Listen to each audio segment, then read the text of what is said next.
Emilia, coucou, réveille-toi. Oh, j'ai fait un cauchemar, j'ai rêvé qu'il n'y avait plus de poissons dans l'océan, qu'ils avaient tous été remplacés par du plastique. Oh mais t'inquiète pas, ça va aller, c'était juste un cauchemar. Tiens, regarde, je t'ai préparé un goûter.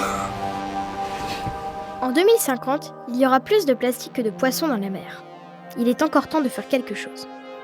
Le plastique, c'est ce produit, à base de pétrole, que l'homme utilise depuis les années 50 pour se fabriquer toutes sortes d'objets. Seulement, aujourd'hui, la production de plastique est devenue excessive et dépasse les 320 millions de tonnes par an. 35% de la production de plastique sont destinés à l'emballage. Résultat, une grande partie de plastique est rejetée dans les océans. On sait par exemple que dans le monde, il y a un camion de poubelle de plastique qui est déversé dans la mer toutes les minutes. Et tout ce plastique mettra plusieurs centaines d'années à se décomposer dans la nature. Cela représente une réelle menace pour la vie sur Terre. Plus d'1 million d'oiseaux marins meurent chaque année à cause du plastique. Chaque semaine, une baleine s'échoue avec du plastique dans l'estomac. Et en 2050, il y aura effectivement plus de plastique que de poissons dans les océans.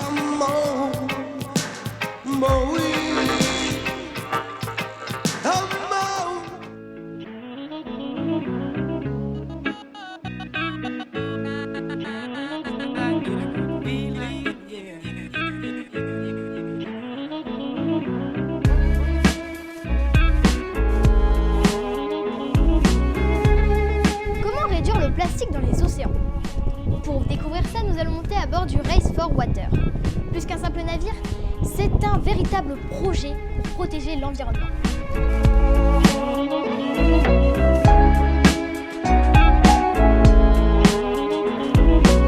Bonjour. Bonjour Emilia, bienvenue à bord du bateau Race for Water.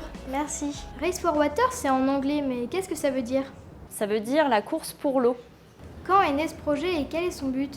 Alors en fait Race for Water c'est un bateau, mais c'est aussi une fondation qui est née en 2010 avec comme but la protection des océans et on se concentre essentiellement sur la pollution par le plastique des océans.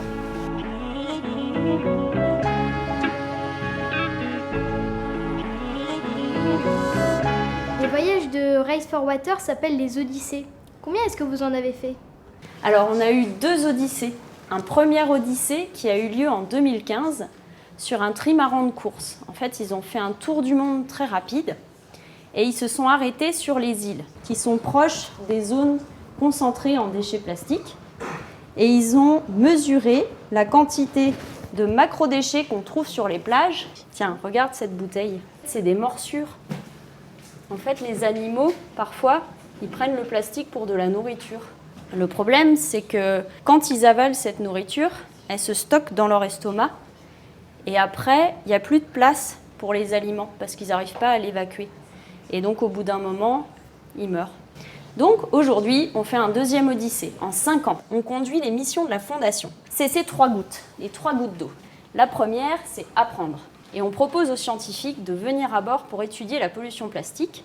Ensuite, on a la goutte share. Share, c'est partager. On va accueillir plus de 20 classes qui vont venir à bord et on va discuter avec elles de la problématique de la protection des océans et du problème des plastiques. Et puis ensuite, on a le projet ACT. Donc ACT, c'est parce que notre Odyssée, on ne veut pas juste dire des choses qui font peur, on veut aussi proposer des solutions. On veut être un Odyssée de l'espoir.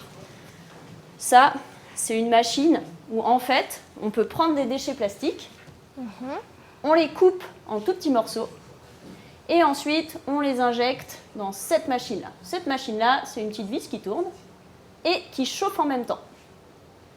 Et ça, en fait, on va chauffer très très fort, 800 degrés.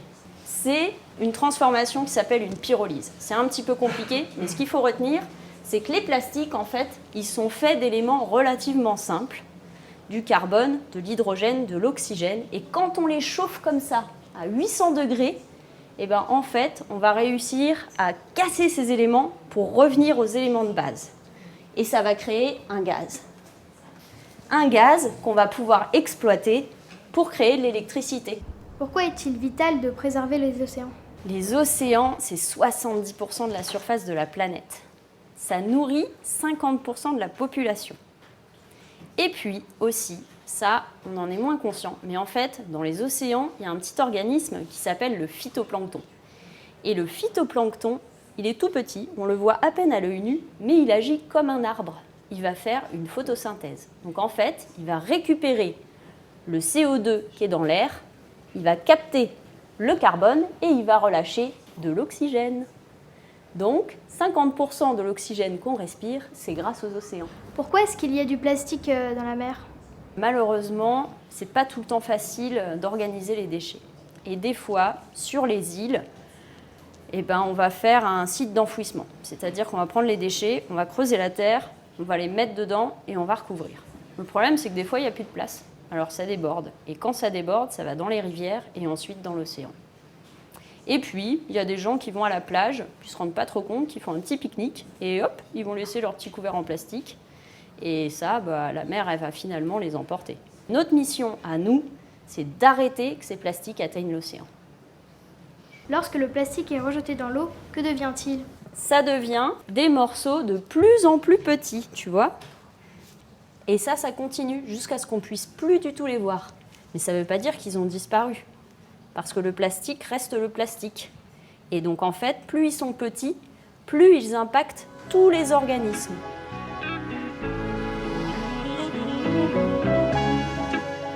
Et maintenant, si vous nous présentiez ce drôle de vaisseau. Bien sûr, mais pour ça, je vais te laisser entre les mains d'Anne. C'est elle l'experte, elle connaît par cœur le bateau. Bonne visite. Salut Emilia. Alors bienvenue sur le pont supérieur du bateau. Donc, comme tu peux le voir, autour de nous on a des panneaux solaires. On a 500 mètres carrés de panneaux solaires.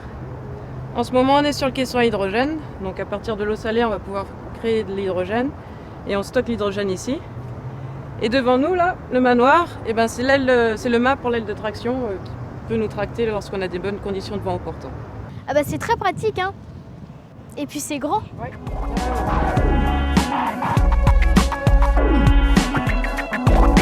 Bienvenue en passerelle. Donc ici, on a tous les instruments pour piloter le bateau. On a Pedro, le pilote automatique. Ici, on a toute la partie communication avec l'extérieur. Et après, en fait, ce qui nous différencie des autres bateaux, ce sont ces deux petits écrans-là. Donc celui de droite, c'est pour la partie hydrogène. Et celui de gauche, c'est ce qu'on appelle notre contrôleur d'énergie.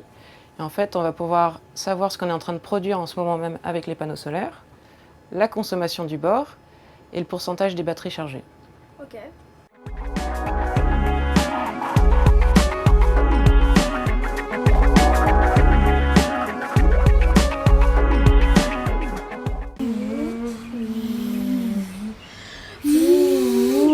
Non mais tu sais pas conduire ou quoi? Tu rigoles? Je suis un as du volant. Non mais il n'y avait pas de panneau. Alors ça veut dire que tu dois laisser passer les voitures qui arrivent par la droite. Ça s'appelle la priorité à droite. Bon, ok, on recommence. Ah bah voilà, c'est mieux. Tu vois Samuel, c'est pour ça qu'on fait passer les permis de conduire aux gens. Comme ça, on a tous les mêmes règles et il n'y a pas d'accident. Ouais bah de toute façon nous les enfants on n'est pas au volant, on est derrière. C'est vrai ce que tu dis, mais même si on est à l'arrière, on a quand même 2 règles à respecter. Oui je sais, il y a la ceinture de sécurité. Oui mais il n'y a pas que ça. Bon il y a quoi alors? Il y a l'état du conducteur, voir s'il a son permis de conduire et s'il est en état de te conduire. Mais tu fais quoi? Bah je me gare. Comme ça je vais prendre Tani Jacob de Zéro Tolérance. Elle va nous dire quelle est la deuxième condition pour pouvoir monter dans une voiture sans danger. L'état du conducteur.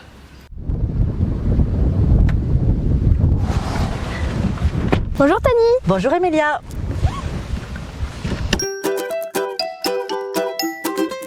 Vous êtes à l'initiative de Zéro Tolérance, est-ce que vous pouvez nous en parler? Hashtag Zéro Tolérance, c'est un rassemblement d'à peu près 3000 personnes, 3000 Calédoniens qui souhaitent lutter contre les comportements à risque.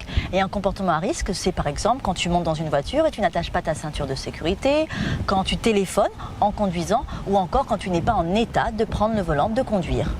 Quelles actions menez-vous pour que la route ensemble soit un peu plus sûre?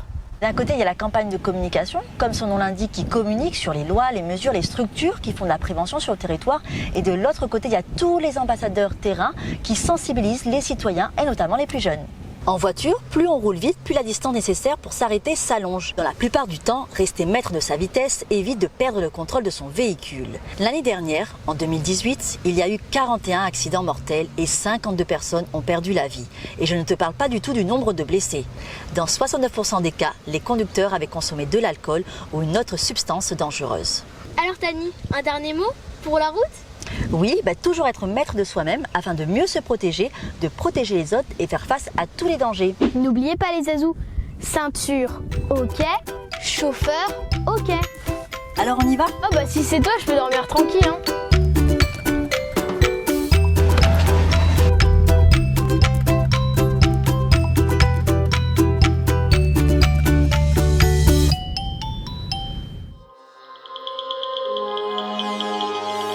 Ah, la pollution plastique, c'est un véritable cauchemar. Heureusement qu'il existe des solutions. Et la première serait d'en consommer moins. Le Congrès de la Nouvelle-Calédonie vient d'ailleurs de décider d'interdire progressivement, d'ici 2020, l'utilisation de tous les objets en plastique à usage unique. C'est-à-dire les objets qu'on est censé utiliser qu'une fois. Pour préserver nos ressources et nos océans, il n'y a pas que la lutte contre la pollution plastique. Il y a aussi la constitution de grandes aires marines protégées. C'est ce qu'a fait le gouvernement avec la création du parc naturel de la mer de Corail en 2014.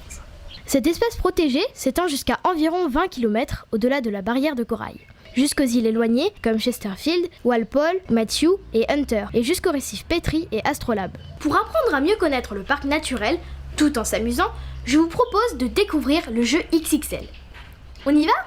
La rubrique Écoute ta mère vous est présentée avec notre partenaire Piu Bertarelli.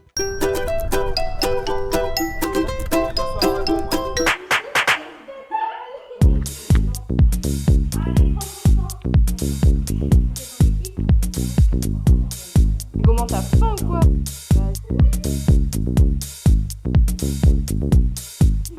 Pour comprendre l'importance des réserves marines XXL, nous allons jouer à ce jeu. Ça s'appelle le jeu XXL. Nous serons accompagnés de Sophie. Bienvenue à tous. Aujourd'hui, on va jouer au jeu XXL pour découvrir le parc naturel de la mer de Corail, en savoir davantage sur sa protection. Le but du jeu est de répondre à une série de questions. Il y a plusieurs questions de différentes catégories, 5 au total. À chaque fois que vous répondrez par une bonne réponse, je vais vous remettre cette pastille qui représente 5% de protection. Le but étant de se rapprocher des 30% de protection. C'est parti ? Et on triche pas, hein? Bah non. On regarde sur les éco-gestes. Par quoi faudrait-il remplacer les bouteilles en plastique? Une bouteille en verre? Bravo. 6 différentes pollutions que l'on trouve dans l'océan. Il y a les déchets. Et puis il y a la pollution.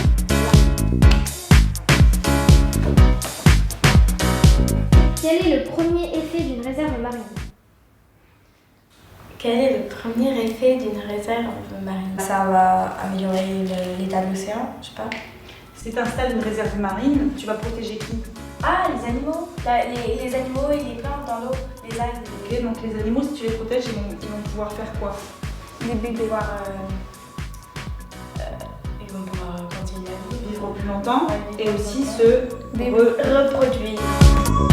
Replacer sur la carte les réserves actuelles. Ok. Donc là j'ai trouvé Petrie, Astrolabe. Astrolabe, c'est là. Non. Bah normalement ça doit être vers là ou alors ça sort. Donc c'est... Oui.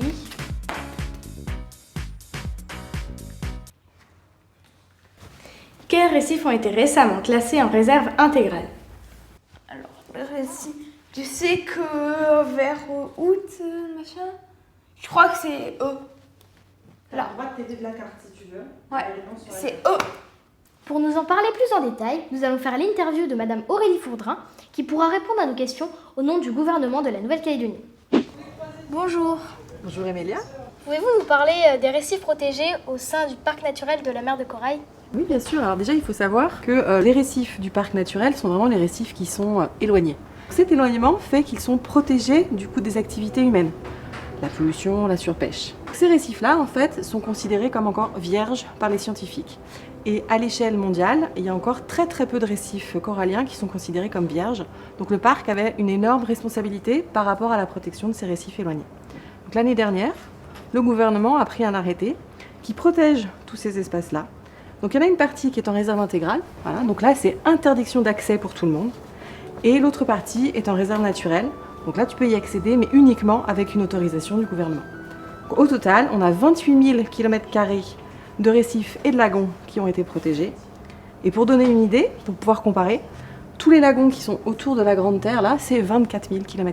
Est-il prévu de protéger d'autres zones en 2019 par exemple? Alors d'après ce que je viens de t'expliquer, tu as bien compris que l'urgence, c'était vraiment de protéger les récifs coralliens. Donc ça a été fait l'année dernière. Mais le parc est immense, il fait 1,3 million de km², c'est vraiment très très grand. Donc à l'intérieur, il y a d'autres types d'écosystèmes. Il va y avoir de la haute mer, il va y avoir des écosystèmes très profonds, il va y avoir des îles volcaniques, énormément d'autres choses. Donc le prochain challenge, c'est de travailler avec le comité de gestion du parc. Donc c'est un comité qui regroupe toutes les personnes avec qui on travaille sur le projet de parc depuis le tout début. Donc avec ce comité de gestion-là, on va travailler effectivement sur comment maintenant on peut augmenter la protection sur les monts sous-marins et les îles hautes du parc. Donc on a 3 îles hautes. On a Walpole, qui est une île corallienne qui ressemble un petit peu à Marée mais sans aucune plage. Et on a 2 îles volcaniques qui sont Matthew et Hunter. Comment se comportent nos pays voisins? Est-ce qu'on pourrait faire des choses ensemble pour préserver les océans? Alors comme tu le sais, il y a quand même un élan au niveau mondial sur la protection du milieu marin. Donc il y a énormément d'aires protégées qui sont mises en place ailleurs dans le monde. Donc par exemple en Australie, il y a énormément d'aires protégées. Il y a les îles Cook qui mettent en place un très grand parc aussi. En Polynésie, il y a beaucoup d'aires qui sont en projet et qui existent déjà pour certaines. Il y a Hawaï avec son gigantesque parc aussi. Donc il y a quand même un élan mondial de protection du milieu marin. Après, pourquoi c'est important de travailler avec nos voisins? Et c'est une volonté d'ailleurs du gouvernement de travailler avec nos voisins proches, parce que dans le parc, même s'il est immense, en fait, il est trop petit pour certaines espèces. Je pense par exemple aux tortues, les tortues qui viennent se reproduire dans les atolls d'Entrecasteaux, donc c'est ici dans le nord du parc. Donc elles viennent pondre ici, mais elles vont manger dans les grands herbiers d'Australie. Donc on passe la frontière en fait, les tortues, les baleines, les requins, elles, ils ne comprennent pas ce que c'est qu'une frontière, donc ils traversent les frontières pour aller se nourrir, se reproduire dans d'autres espaces. Et donc c'est pour ça que c'est important de travailler avec nos voisins pour pouvoir encore mieux protéger ce type d'espèces-là. Bah merci d'avoir répondu à mes questions, j'espère te revoir un jour. C'est très gentil, merci à toi, écoutez, j'espère à bientôt. Mais pourquoi est-il si important de protéger 30% de nos océans? Les scientifiques ont calculé qu'il était nécessaire de protéger 30% de nos océans pour maintenir un océan en bonne santé, c'est-à-dire préserver la biodiversité et l'économie de la mer. Si tu protèges l'économie de la mer, tu garantis les ressources qu'il procure, c'est-à-dire les poissons que l'on pêche pour se nourrir par exemple. Et on en est où en Nouvelle-Calédonie? Alors, en Nouvelle-Calédonie, avant le classement des récifs pristines, on était à 0,2% de protection du parc naturel de la mer de Corail. Aujourd'hui, on a atteint les 2% et on espère atteindre l'objectif de 30%. D'ailleurs, le président Germain a annoncé qu'il voulait atteindre entre 200 000 et 400 000 km² de protection. Si on poursuit cette voie, on serait les premiers à atteindre l'objectif 30% de protection. Monsieur le Président, objectif 30%.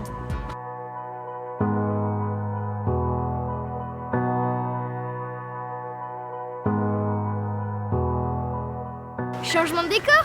Nous sommes à Lifu. On n'est pas bien là? Lifu, Jehu, c'est une île de la mer de Corail. Elle fait partie d'un ensemble appelé île Loyauté, située à l'est de la Grande Terre. Jehu est constituée de 3 districts. Wetch, au nord, Lossi, au sud, et Geisha, entre les deux.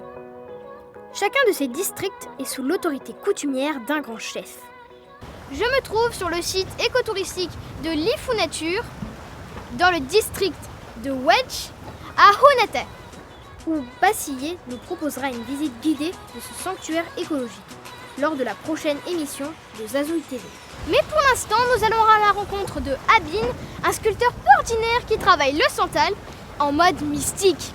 Direction Louéchila, c'est votre rubrique Destination super cool.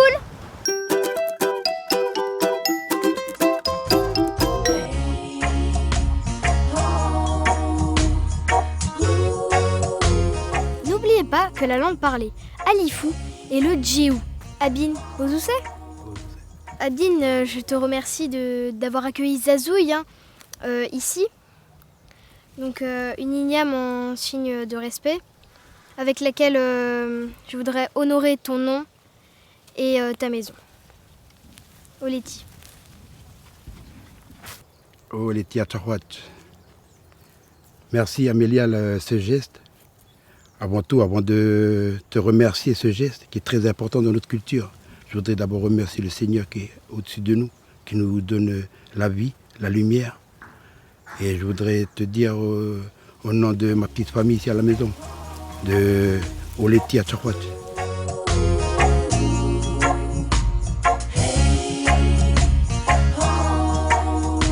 Est-ce que tu pourrais nous montrer comment tu arrives à perpétuer la tradition dans la modernité à travers tes sculptures? Nos outils à nous là en ce moment, c'est le cutter, le papier de verre, tout ça. Je peux réaliser des trucs, des visages kanak. Voilà, comme cela par exemple. Et tout, je mélange tout avec celui-là de la terre, avec les dents de cochon, des dépens de cochons sauvages, et des grains de la nature, et le bois central qui sort, il dégage une odeur. Et ça fait que la sculpture que je fais, c'est la vue et l'odorat. Abim, si tu avais un petit mot à dire à la jeunesse calédonienne, quel serait-il? Pour la génération future, il faudrait donner un conseil, c'est dire, laissez l'alcool de côté et travailler avec vos mains. Parce que la main, elle fait toute la tradition de notre pays. Je repense encore quand j'étais à l'école, on faisait les travaux manuels. Mais maintenant encore, à mon âge, je fais encore des travaux manuels. C'est pour ça que je dis aux enfants, là, arrêtez de faire des trucs de pas bien. Allez, pour travailler le bois, la nature, elle nous donne de quoi gagner notre pain. Et du coup là, c'est pour serrer le fil, c'est ça? Oui, oui.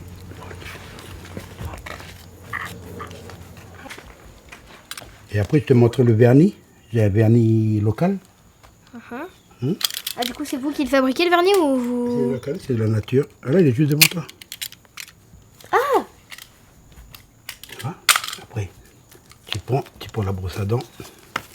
Bien, tu fous dedans, et après, tu passes dessus tout ça. Voilà, voilà. Ah oui, d'accord. On passe là aussi? Non, pas sur ça. C'est comme juste sur le bois. Parce qu'après, il y a deux odeurs. Le santal. Oleti Acharwat. Pegung et Oleti Acharwat, tu fais... Oui.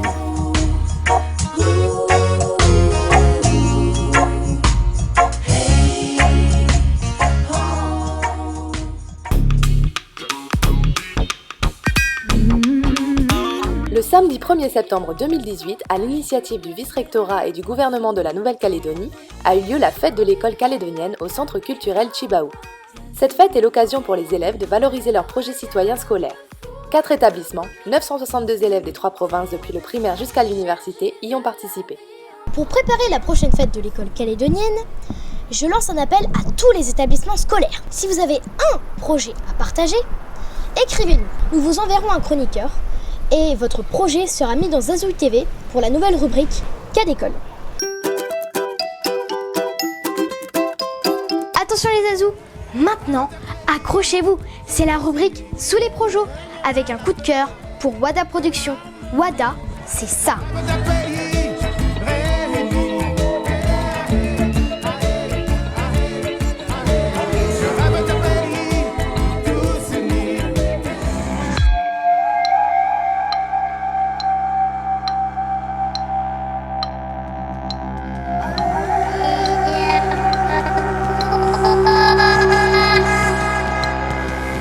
Hugo, bonjour. Salut Emilia. Tu es un membre du groupe WADA. Est-ce que tu peux nous en parler? Bien sûr. Pour créer ce projet, pour créer tout cet univers, on est accompagné de tous les artistes qu'on a pu rencontrer sur la route du pays, que ce soit dans le nord, sur les îles, sur Nouméa. Est-ce que tu peux nous présenter les activités que vous faites? Parce que vous faites pas que de la musique. Ah ouais, c'est clair, on fait pas que de la musique. C'est un gros travail de production en studio, mais là on aimerait passer à l'étape au-dessus. C'est de transformer ça en live, avec des danseurs, avec des instruments sur place, et d'essayer de faire un univers du Kaneka dub, électro, mais en live.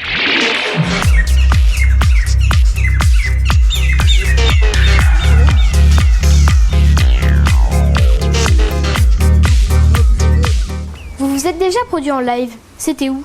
On s'est produit plusieurs fois en live, ça fait 2 ans qu'on tourne. On a eu la chance de participer à des soirées dans le nord, comme dans le sud. On n'a pas eu l'occasion de faire encore les îles Loyauté. On a eu la chance aussi de se produire et de backer des stars françaises comme Nutty, Danaki. C'est là la richesse vraiment, c'est les rencontres. Quels sont les prochains événements importants pour vous? C'est la sortie de l'album Wada. Donc après ces 2 ans de travail de route sur le pays, et ben là on est prêt à proposer notre album. À quoi rêve WADA? À quoi est-ce que tu rêves, Hugo? Quoi, je rêve? Je rêve que notre musique elle soit entendue parce que c'est les couleurs du pays et que j'aimerais qu'elle dépasse le récif. Si t'avais un mot à dire à la jeunesse d'aujourd'hui, ce serait quoi? C'est de vivre ensemble et de savoir se respecter, quoi. Vous savez quoi? S'il y a bien quelque chose qui caractérise Wada, c'est sa créativité. La preuve. J'ai d'abord enregistré ma voix. Écoutez. Je rêve. Chante bien, hein? Je rêve de repeindre l'univers. Et maintenant, écoutez ce qu'Hugo en a fait.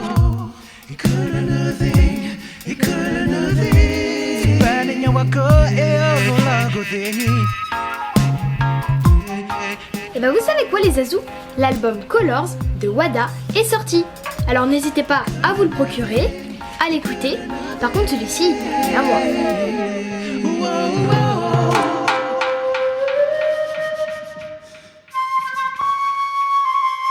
Et c'est sur ces images et cette musique que nous allons nous quitter. A bientôt pour une nouvelle émission de Zazou TV. Olitia Tcharkwatch et à Seila.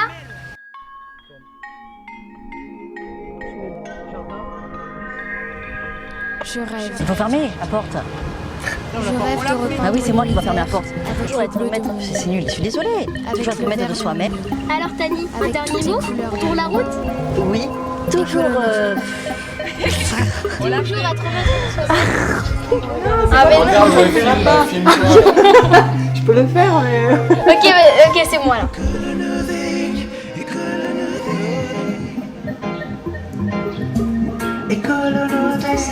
École